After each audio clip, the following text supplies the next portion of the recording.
Halo, perkenalkan nama saya Beramdani dengan NIM 2020008201. Di sini saya akan membahas marketing myopia.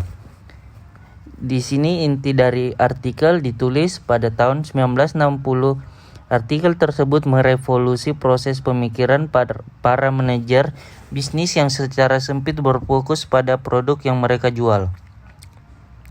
Mereka picik atau rabun, sebagaimana Lepit menyebutnya, penting untuk mendefinisikan sebuah industri dengan mengajukan pertanyaan sederhana.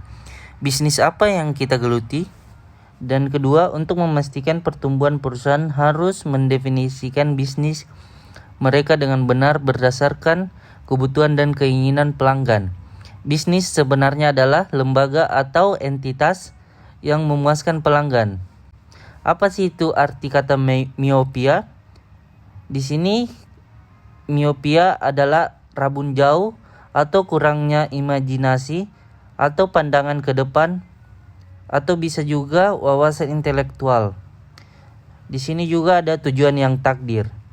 Tujuan takdir yaitu perusahaan mengalami kemunduran karena mereka tidak mendefinisikan industri mereka dengan benar.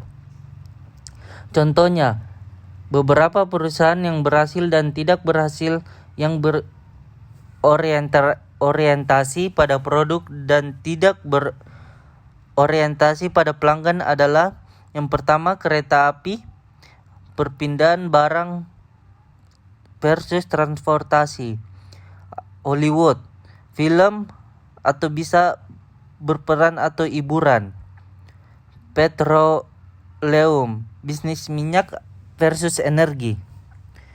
Di sini juga ada bayangan keusangan. Yang pertama yaitu ancaman terhadap produk dalam industri dan tetap tidak siap untuk perbaikan melumpuhkan keberadaan perusahaan.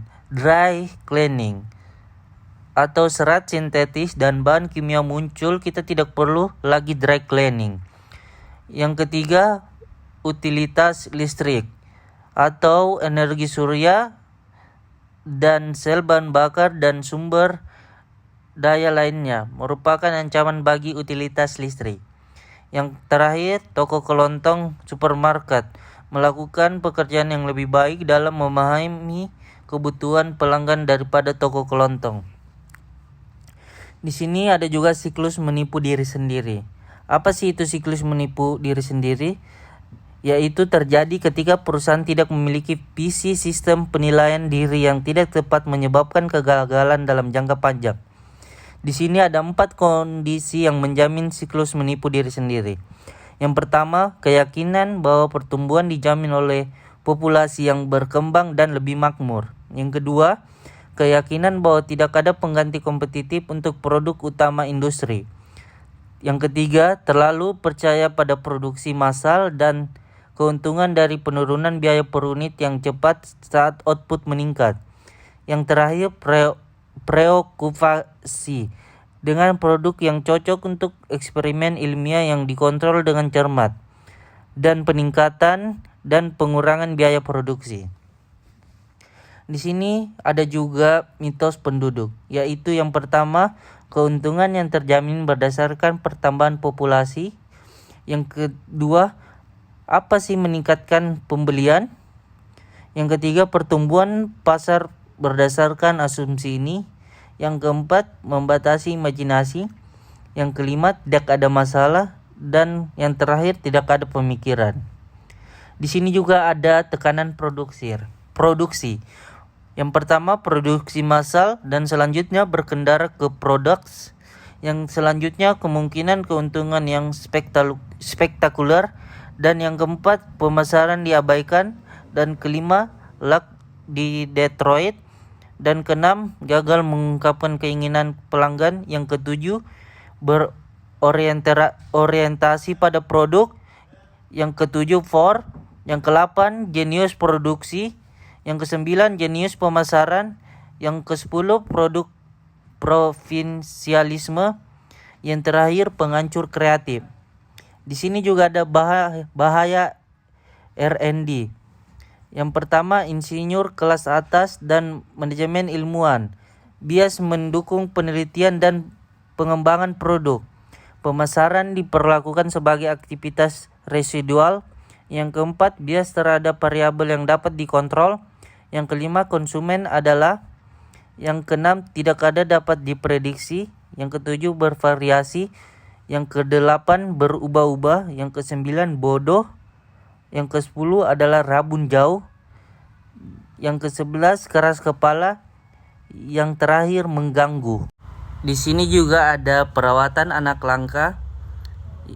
Yang pertama itu adalah tidak ada yang tertarik dengan kebutuhan dasar manusia. Yang kedua, pertanyaan tentang pelanggan dan pasar tidak ditanyakan. Yang ketiga, lebih banyak kegembiraan dalam lebih banyak produk daripada pelanggan.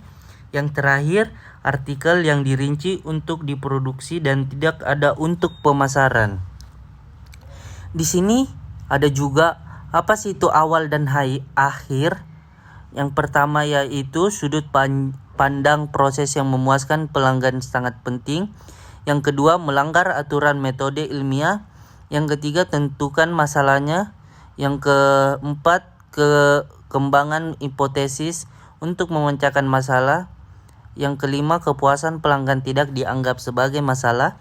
Yang terakhir, penjualan dan pemasaran berbeda. Dan di sini juga ada disebut rasa keagungan yang mendalam. Yang pertama yaitu pimpinan harus dimiliki visi yang dapat menghasilkan pengikut yang bersemangat. Yang kedua, pengikut adalah pelanggan. Yang ketiga, manajemen tidak boleh menghasilkan produk tetapi memberikan kepuasan nilai yang menciptakan pelanggan. Yang keempat, perusahaan harus memikirkan atau bisa disebut membeli pelanggan. Yang kelima, pemimpin harus tahu kemana mereka akan pergi.